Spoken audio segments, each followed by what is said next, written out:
మత్తయి సువార్త 27వ అధ్యాయం 46వ వాక్యం. ఇంచుమించు 3 గంటలప్పుడు యేసు ఏలి ఏలి లామా సబక్తానని బిగ్గరగా కేకలు వేసెను.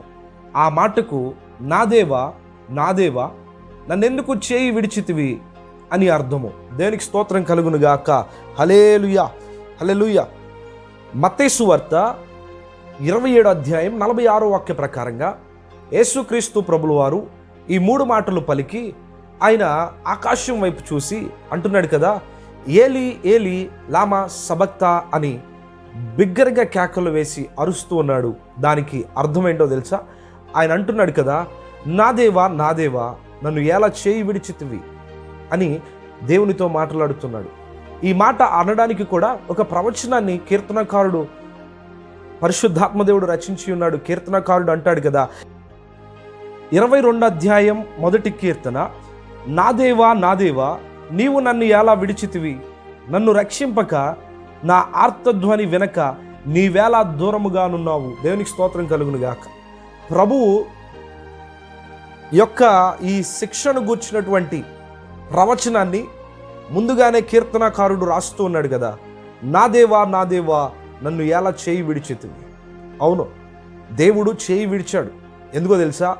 ఈ లోకమంతా కూడా అంధకారంతో నింపబడిపోతుంది.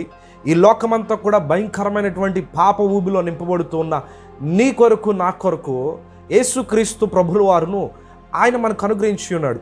యోహాను సువార్త 3వ అధ్యాయం 16వ వాక్య ప్రకారంగా రాయబడుతున్న మాట, దేవుడు లోకమును ఎంతో ప్రేమించెను కాగా తన అద్వితీయమైన కుమారుని యందు ఎవడైతే విశ్వాసం ఉంచుతాడో వాడు నశింపక తప్పక నిత్యజీవం పొందుతాడు అని దేవుని వాక్యం స్పష్టంగా రాయబడి ఉంది. ఈ లోకమును ఎంతో ప్రేమించాడు. ఈ లోకంలో ఉన్న నిన్ను ఆయన ప్రేమించి ఉన్నాడు. అందుకనే ప్రభువు యేసుక్రీస్తు ప్రభుల వారిని దేవాతి దేవుడు విడిచిపెట్టవలసి వచ్చింది. ఆ శిలువ మీద విడిచిపెట్టవలసిన సందర్భం వచ్చింది. ఎందుకో తెలుసా? దాని వెనక నీ రక్షణ నా రక్షణ దాగి ఉంది. ఆయన అలా నిలబెట్టకపోతే, యేసుక్రీస్తు ప్రభును అని లోకంలోనికి అనుగ్రహించకపోతే నీవు నేను నిత్యము ఆ యొక్క మరణప్రాయులమై ఉండేవారము, నిత్య నరకాగ్నికి అప్పగించబడేవారు. అందుకనే ప్రభు ఆయన దేవాతి దేవుడైనటువంటి తండ్రి అయిన దేవుడు కుమారుణ్ణి విడిచిపెట్టాడు ఆ శిలువ మీద. ఎంత గొప్ప త్యాగము! అట్టి త్యాగాన్ని ఈ సమయంలో అనేక మంది గ్రహించలేకపోతున్నారు. అట్టి త్యాగాన్ని గ్రహించలేకపోతున్నారు. ప్రవచన నెరవేర్పుల గుండా ప్రభు నడిపించబడుతున్నాడు. అనేక ప్రవచనాలు క్రీస్తు జననము, క్రీస్తు ఆ యొక్క మరణము, పునరుద్ధానములో దాగి ఉన్న ఎన్నో ప్రవచనాలు ప్రభు నెరవేర్చుచూ వచ్చి ఉన్నారు. దేనికి స్తోత్రం కలుగును గాక. హెబ్రీయులకు రాసిన పత్రిక 5వ అధ్యాయం 7వ వాక్య ప్రకారం రాయబడుతున్నటువంటి మాట, శరీరధారి అయ్యున్న దినములలో మహారోధనముతోనూ కన్నీళ్లతోనూ తన్ను మరణము నుండి రక్షింపగల వానికి ప్రార్థనలను యాచనలను సమర్పించి భయభక్తులు కలిగి ఉన్నందున ఆయన అంగీకరింపబడిన. దేవునికి స్తోత్రం కలుగును గాక.